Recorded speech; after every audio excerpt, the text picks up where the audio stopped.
One evening, young people swimming in the city port suddenly see a man emerging from the sea. He asks for help, and soon the heads of several more people in old-fashioned clothes appear nearby.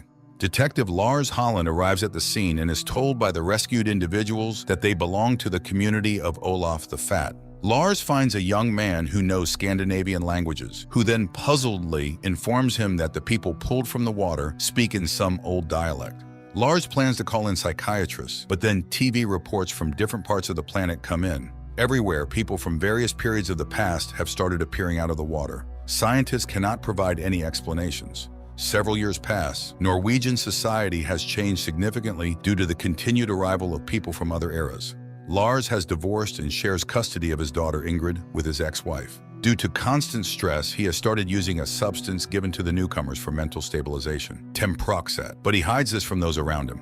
One day, Ingrid, who was spending the night at her father's place, asked to be taken to her mother, who remarried a gentleman from the last century after the divorce. In the elevator, the pair encounters a goat kept there by neighbors who are former residents of the Stone Age. They have to take the stairs. After dropping off his daughter, Lars receives a call and goes to the seashore, where the body of a girl from the past has been found.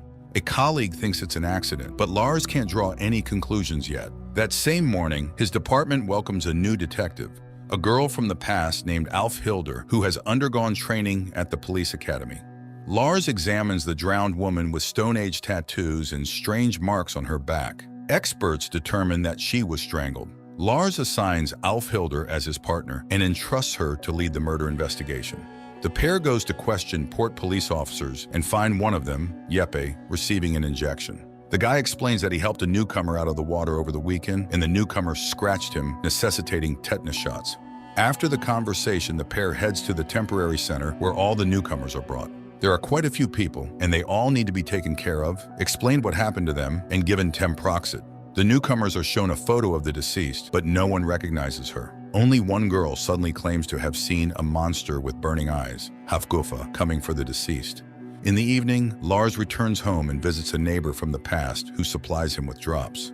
The neighbor is butchering a goat in the kitchen with his son helping him. Having received what he needed, Lars returns home. The next day, Alf Hilder reports about the monster at the department meeting, causing the policeman to laugh. However, Lars notices that the description of Hafgufa almost entirely matches that of a fishing trawl net.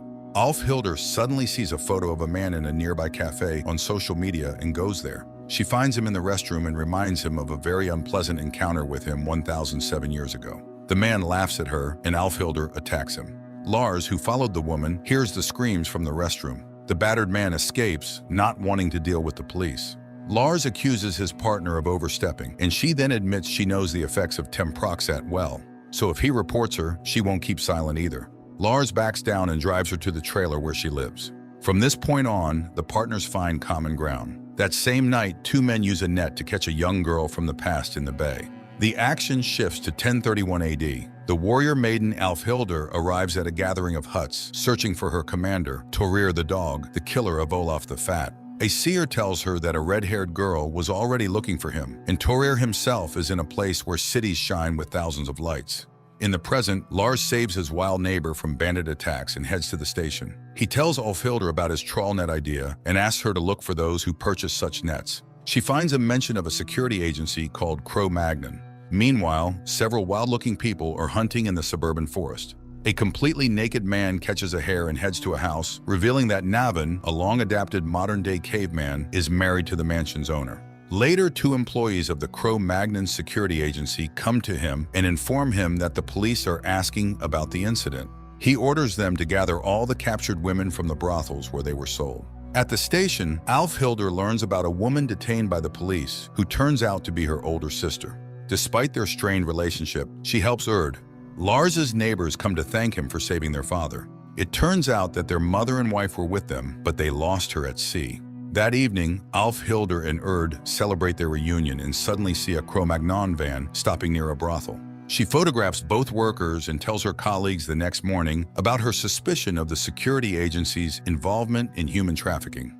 Lars reveals that the Cro-Magnon employees are from prehistoric times, but the van is registered to a modern guy named Getty.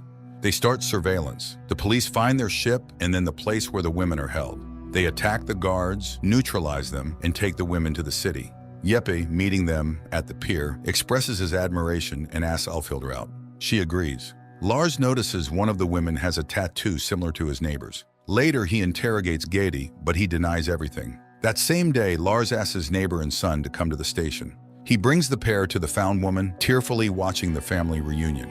At night, he and Alfhilder review footage from cameras on the shore and find a video of the deceased woman entering the water 4 hours before her murder. But how could she have been there long before the transition? The next day, a man named Tommy, working as a delivery man, gets into a bicycle accident. He goes to a nearby store's restroom to tidy up, and suddenly the janitor recognizes his former commander, Torir the dog, but the man doesn't understand what this person is talking about and leaves. Meanwhile, an expert informs Lars and Alfhilder that the drowned woman is not from the past, though she tried to portray it.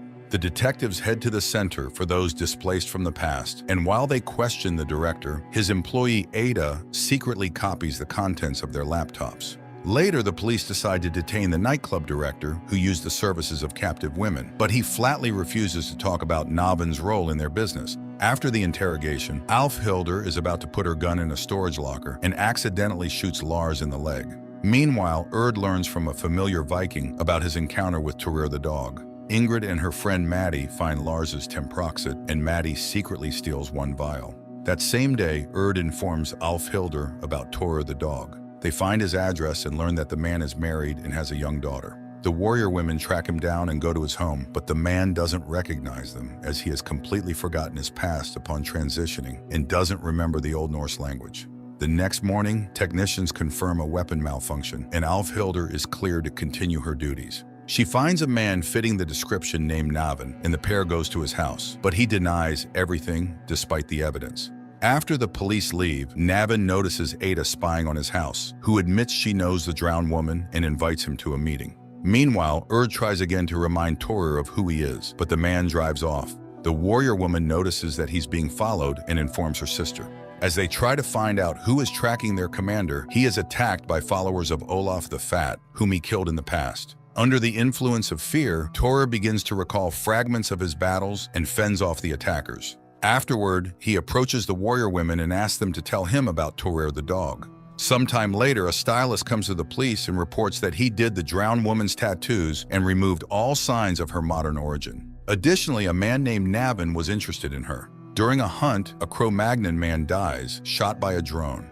The next morning, Ingrid and her friends try to simulate a time migration, with Maddie taking temproxate and jumping into the water while her friends film her. Suddenly, the girl disappears in a flash of light and soon reappears surrounded by Vikings. Ingrid jumps into the water to help Maddie while the friends call for help. Lars and Alfhilder examine Navin's body, but it becomes clear that the guy was not killed there and had crawled quite a distance before dying. Lars receives a message about an incident with Ingrid and goes to the transit camp where the girls were isolated due to contact with time migrants. Both are found to have temproxate in their blood. Meanwhile, Alfhilder insists on an immediate search of the forest. However, the police are skeptical. It's already evening, and it looks like it will rain soon.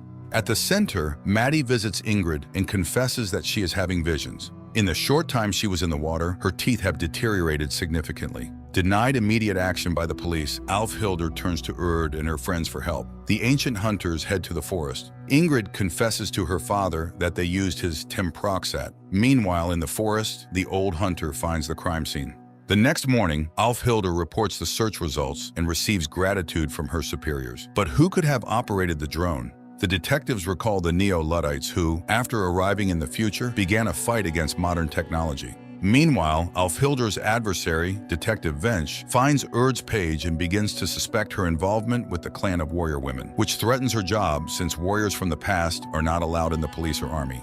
Lars and Alfhilder receive a list of those trained to operate drones and find Ada among them. That evening, Maddie comes home and suddenly, seeing her cross, starts praying fervently. The next morning, Lars is awakened by a knock on the door. A persistent stranger insists on talking about the god Odin and refuses to leave. Enraged, Lars throws him into the corridor where his neighbor inquires about the detective's well-being. He assures him that he is fine and heads to work, where they report about Ada to the department. Meanwhile, the news reports that Tommy is actually Torir the dog, the murderer of King Olaf the Fat, who was revered for the Christianization of Norway. The man is fired from his job. The detectives learn that Ada had an affair with one of the newcomers who opposed progress. Torir is pursued by hordes of religious fanatics. Urd and Alfhilder go to support their commander. Later, Lars reports that he found the address of a warehouse rented by Ada, and they head there. However, they are told that the woman had just taken the keys to the premises. They go there, but Ada manages to escape. The detectives search the warehouse and find Maddie's file. They go to the girl's house, who feels increasingly worse and has almost forgotten the modern language. Alfhilder recognizes her dialect and writes down the numbers Maddie keeps repeating. She saw them on the wall but can't say anything else. Urd informs her sister that Torir agreed to participate in a boxing match against an Olaf the Fat supporter for money. She leaves while Lars continues searching the warehouse and finds the drowned woman's jacket. Ada seeks refuge with her former Luddite lover. Meanwhile, the fight between the Olaf supporter and Torir begins. Lars finds a piece of paper with numbers written on it. In the ring, the warrior women realize their commander is fighting at half strength and remind him of a past victory. An almost defeated Torir remembers it, stands up and wins. That same day, Lars learns that Temproxat was found in Alfhilder's car. He confesses to his superior that the drug belongs to him and steps down from his duties. Alfhilder agrees to a date with Jeppe. That evening, Lars returns home to find the morning man there. The man reminds him that he was the first to be rescued from the past by the detective. He adds a couple of digits to the sequence found by Lars, and he immediately understands that these are the coordinates of the time rift, and all the found women are connected to it. Meanwhile, Jeppe pulls a hair from a sleeping Alfhilder and takes it with him. The next day, a recently arrived Viking suddenly says he remembers something and asks for a phone. The center staff are astonished as he calls Maddie and tells her he remembers everything. Thanks to the clothes found by Lars, the police identify the drowned woman. It also turns out that she was connected to the new Luddites and supported their protests against modern technology. Lars explains that he was helped by an ancient Norwegian who arrived with the first group, which surprises Alfhilder. She finds his file and discovers something shocking. Her partner is trying to get a new dose of Temproxat, but his neighbor no longer deals with it.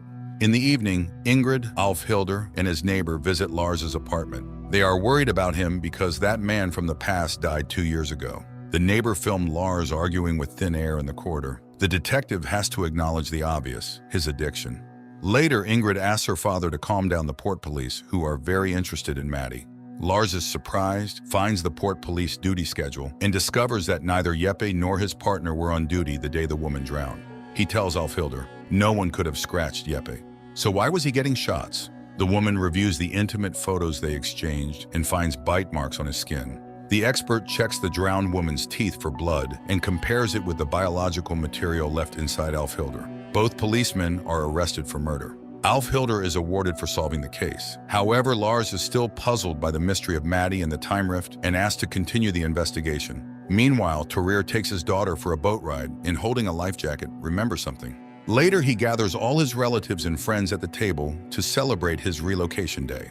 He has no idea that a devout Olaf supporter plans to kill him. Urd notices the armed man, throws herself in front of Torir, and takes a fatal bullet. Torir and his supporter bury the woman according to ancient customs. That night, Lars is kidnapped by Ada's friends. The woman explains that the government is conducting illegal tests on those who pass through the time rifts. The drowned woman wanted to test everything herself. They had no idea that port officers were colluding with pimps. Ada gives the detective a hard drive with material on all these cases. Torir tells Alfhilder about his memory. He and his Vikings found a girl in a modern life jacket in the open sea, and it was Alfhilder. Lars's unreal friend visits him again, hinting that time doesn't flow in just one direction, as the government claims. Meanwhile, Maddie goes to an abandoned temple, where she digs up a sword and a cross from a place she remembers. Soon, Olaf the Fat himself arrives, calls her sweet, and placing her on a horse, promises to show her the salvation of pagan souls. Whitechapel, 1888. Ben Joseph is informed of another crime by Jack the Ripper, and he goes out on the hunt. Meanwhile, 3 women of easy virtue discuss their journey, which they must undertake if they do not want to share the fate of the other deceased. Ben Joseph manages to see them leaving the tavern. Present day. Lars listens to the news on TV, where it is reported about a blogger who claims to be Olaf the Fat, the King of Norway, who Christianized the country. His statements have divided Norway into his supporters and opponents, but the authorities do nothing. Alfhilder receives a call to the subway tunnel, where the body of a woman is found. She and Venka inspect the mutilated body and later report that the woman came from the 19th century. She has no documents, and it is impossible to identify her for now. Meanwhile, Lars, who has undergone treatment for addiction, is appointed as a consultant on this case. On the same day, detectives receive an expert's report that the killer is skilled with a knife. All wounds are very precise, but the main thing, the female genitals are mutilated masterfully. In the meantime, Olaf the Fat seeks recognition as the King of Norway, but an official informs him that his request has been denied. Maddie suggests telling the world about their acquaintance, but Olaf is sure it will not help. He suffers deeply from not being able to regain power. Alfhildur has other problems. She suddenly notices that she walks at night. Thorir sends her to a sorceress from their time, the Volva. After examining her, the Volva tells her that she sees a girl in the sea wearing a bright vest. Alfhildur believes that Thorir shared his memories with the witch and, angered, leaves. The man denies this. Meanwhile, Lars finds information about an identical murder that took place in England.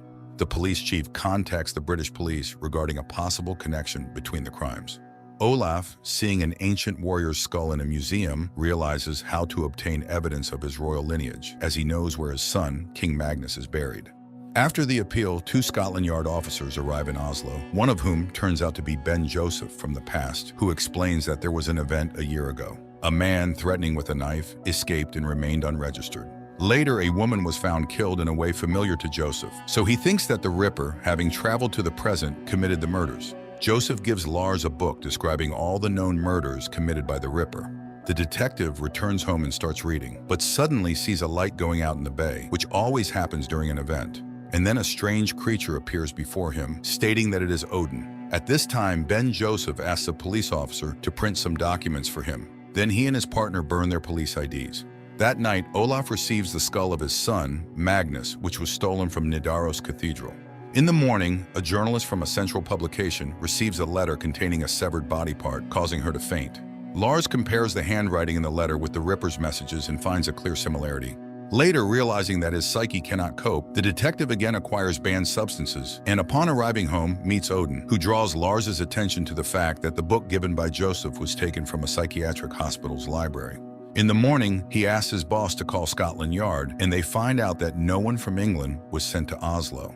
The police contact the real Clark from the homicide department and her partner Blake, who show photos of the suspects who arrived in Oslo under their names. That day, Olaf and his people send a package with Magnus's skull to Thorir the dog's house and direct the police there. Meanwhile, the police forensics identifies the body part as a dolphin's clitoris. Ben Joseph and his partner go to meet the leader of a Neo-Luddite cult. That same day, the police find a bag with Magnus's skull at Thorir the dog's house and arrest him. He recalls that on the night of the cathedral robbery, he was at a party at the Volvas, but remembers nothing. Alfhildur mocks his confidence that he ate candies at the witch's place. In the evening, Ingrid informs her parents about her pregnancy from a random guy. Alfhildur goes to the Volva, who admits she was in the Viking village when they brought a girl found in the sea wearing a vest. Lars finds information about Ben Joseph. The next day, he tells his colleagues that Joseph was treated for paranoid schizophrenia, but he is indeed from the past, where he searched for Jack the Ripper, although he was likely the criminal himself. Lars asks police officer Alex to find out what exactly Ben Joseph printed at their reception. He finds copies of documents about 3 women from 19th century England who arrived in the present and sends a report to Blake, informing him that Ben Joseph now also knows the girls' names and deletes the files.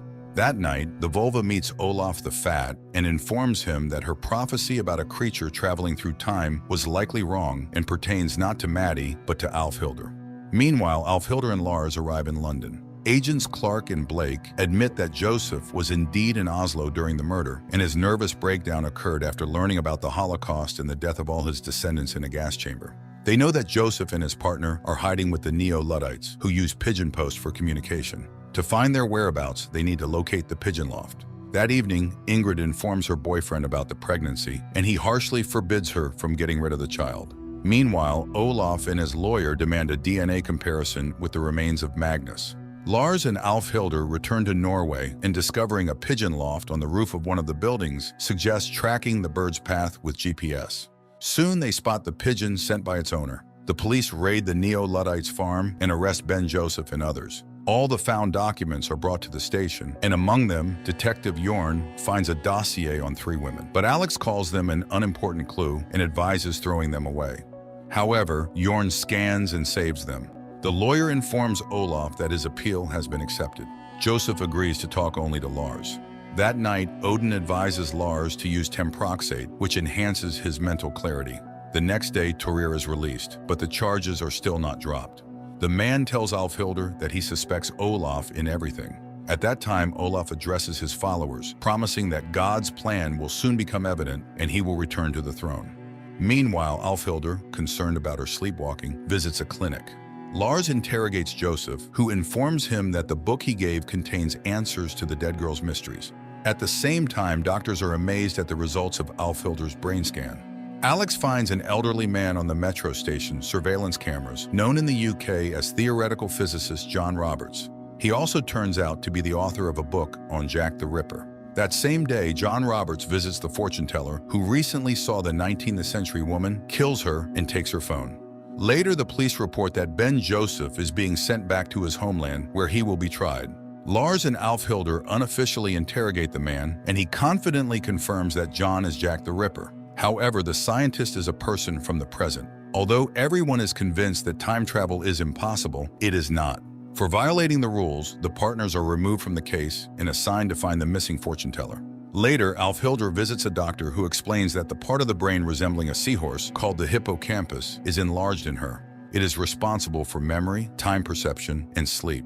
However, Alfhildur categorically refuses to participate in the research. The next morning, Alfhildur suddenly notices how heightened all her senses and perceptions are. Later, the detectives take on the fortune teller's case and find her body in a dumpster. They also find out that before her death, the woman tried to contact one of the 3 women who arrived from the 19th century. It turns out they were not registered because they belonged to another state. Meanwhile, John hacks the fortune teller's phone, calls the second woman named Emma, and arranges a meeting. That evening, the Volva comes to Olaf and convinces him to get rid of Maddie, as he needs another woman to return to power. Meanwhile, the police receive a report that the victim's phone is active. The detectives get permission for a raid and head to the phone's location. However, John arrives there first, and the police find the second dead girl. Later, in one of the churches, Olaf the Fat baptizes children, after which a young priest secretly pours holy water from the font into a bottle and takes it to the third woman from the past, Nessie. At this time, Alfhildur watches a video in which John lectures about the paradoxes of time travel. Later, she confesses to Lars that she suddenly became much smarter. The detectives arrive at the temporary detention center for newcomers, and its director recalls that the professor from the British University was interested in the 3 English women. Meanwhile, John finds Nessie in one of the boarding houses. She behaves bravely, confident that she can crush him with God's help.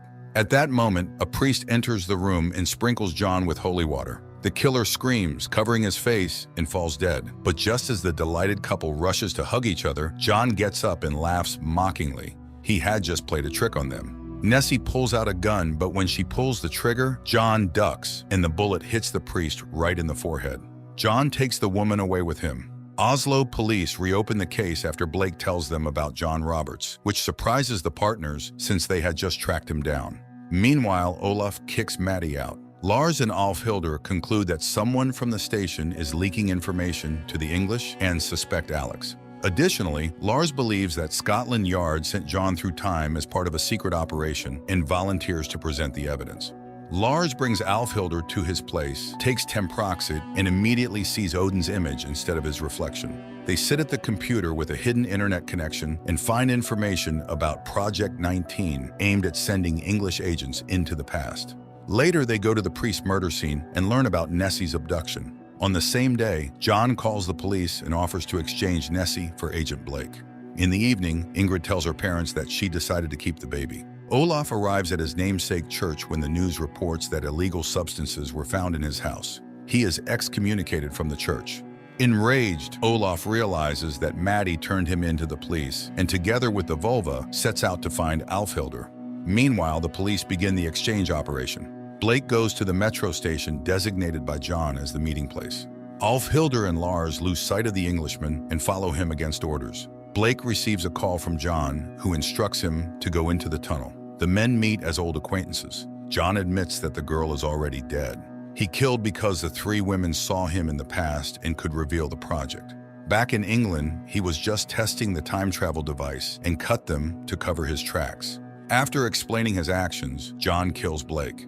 At this time, Olaf's car is hit by a train. In the metro tunnel, Alfhilder finds Blake's body and runs after John. At the accident site, the vulva persuades Olaf to forget about this world because they will soon be in a better place where he will be king again and she will be his queen. Meanwhile, Alfhilder catches up with John, but he laughs at her and deftly dodges the bullets. However, when he shoots at her, the girl demonstrates her new ability and also dodges the bullets. John is delighted that she is like him, but Alfhilder intends to grab the man, and when both time travelers make contact, an explosion occurs. Meanwhile, Alex calls the station and says he won't be coming to work today. He then goes to a secret center where he is submerged in a bath to connect with a parallel reality. But after the explosion in the tunnel, the equipment shuts down and the signal is lost. Alfhilder wakes up in her bed, not understanding how she got there. She goes to work, but upon entering the office, she finds her colleagues singing church hymns. Her boss does not recognize her and sends her to the cleaning crew, where Alex is also present, who secretly arranges a meeting. Meanwhile, the center's workers note that Alex has been in the alternative reality much longer than allowed. At this time, Alex meets Alfhilder and tells her that her encounter with John caused a time rift and created a new reality. Then the man feels ill and collapses. The contact is lost. It turns out that in this reality, Olaf is the absolute monarch. Alfhilder finds Tyrir the dog's supporters and learns that he was beheaded and the vulva became the queen. She goes to the palace and demands an audience with the queen, who, recognizing the woman, orders her imprisonment. The prisoners tell Alfhilder that Lars is a local shaman who long ago predicted that she would free them from the evil king. The women trick the guard, and Alfhilder manages to escape. She finds Lars, who says that the killer is the key to everything. The woman returns to the police station, opens Venka's computer, and finds information about the murders and John's last known whereabouts. She goes to the seashore where he is fishing. John greets her as if he has been expecting her for a long time. He offers to go to the distant past when the first fish came ashore to prevent the emergence of humanity. The warrior draws a knife, but suddenly falls as if an invisible hand is choking her. Before her eyes flash visions of her rescue from the sea in childhood, and she hears the shaman Lars's words that the unborn cannot die.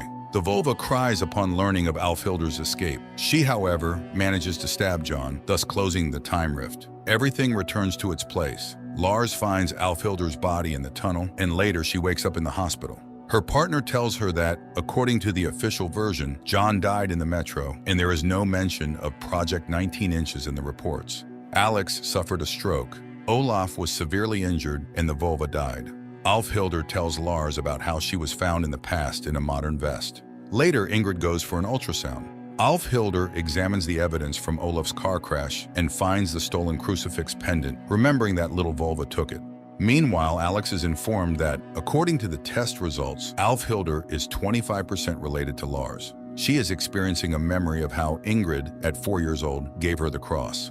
Despite the fantastic setting, the current situation in Europe is clearly traced. The reaction to the migration crisis and the assimilation of newcomers, who often live by concepts and principles rather than laws, still carefully demonstrates that a common language can be found with the Cro-Magnon man, if of course he agrees to it.